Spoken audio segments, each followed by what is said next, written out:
উজান থেকে নেমে আসা ঢলে পাবনায় পদ্মার পানি বেড়েই চলেছে। এতে তলিয়ে গেছে ৩ উপজেলার বিস্তীর্ণ জমির ফসল, নষ্ট হয়েছে ১৫০০ বিঘা জমির সবজি ও কলাক্ষেত।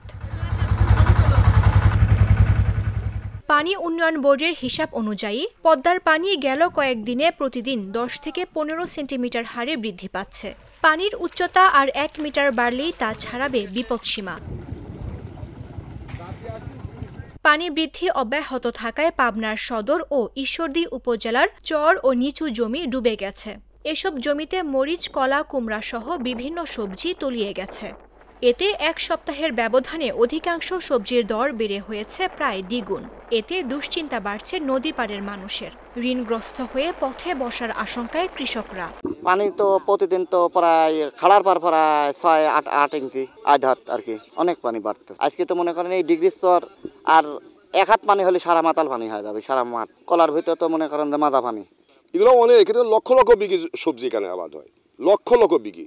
এখান থেকে পারমাণবিক বিদ্যুৎ কেন্দ্র থেকে ওদিকে কুষ্টিয়া, তালবাড়ি, মসলিমপুর, রানাকুর এই মধ্যে লক্ষ লক্ষ বিঘি সবজি প্রায় সব নষ্টর দিকেই চলে আসে। তার চাষি অনেক টাকার ক্ষতিগ্রস্ত হবে। সামনের দিন আছে ৮-১০ দিন পানি বাড়বি, পানি বাড়লে তো আমার পুরা মাটি ডুবে যাবে। তাহলে আমরা যাই পারতেছি এটা তুলে নিয়ে যাচ্ছে, গাছ তো মরি যাবে না।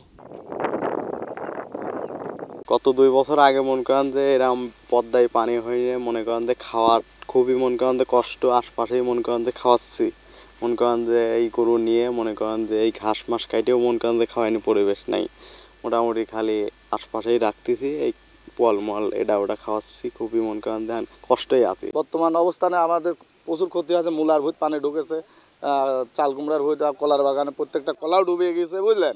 আমরা কৃষক ক্ষতিগ্রস্ত, সরকার যাতে আমাদের দিকে একটু নজর দেয়, যাতে কৃষক কিছু উপকৃত হতে পারে, এই জন্য আমি সরকারের কাছে দৃষ্টি আকর্ষণ করছি আমাদের কৃষকরা একটু সাহায্য সহযোগিতা করার জন্য। এ বিষয়ে পাবনা কৃষি সম্প্রসারণ অধিদপ্তরের উপপরিচালক বলেন, দ্রুতই পানি নেমে গেলে অনেক জমি বেঁচে যাবে। বন্যার প্রভাব যেন বাজারে না পড়ে সেদিকে খেয়াল রাখা হচ্ছে। পদ্মার পানি অস্বাভাবিক হারে বৃদ্ধি পাচ্ছে।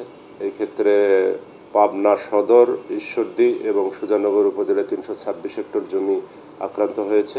অন্যান্য ফসলের পাশাপাশি উল্লেখযোগ্য পরিমাণ শাকসবজির এলাকাও আক্রান্ত হয়েছে। এই পানি যদি সঠিক সময়ে নেমে না যায় তাহলে ক্ষতির সম্ভাবনা রয়েছে এবং সর্বদা কৃষি সম্প্রসারণ অধিদপ্তর আমরা কৃষকের পাশে রয়েছি।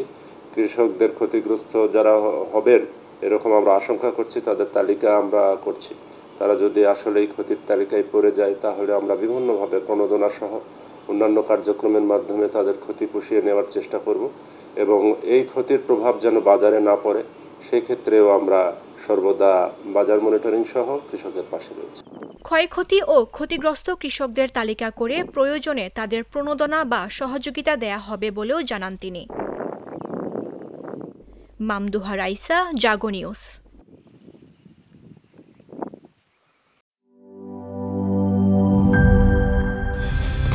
কালার এক্সপার্ট, জর্জ স্যাপ এবং মাইল্ড অন হ্যান্ডস টেকনোলজি সমৃদ্ধ অরিক্স ক্রিস্টাল ওয়াশ আপনার লন্ড্রি এক্সপার্ট।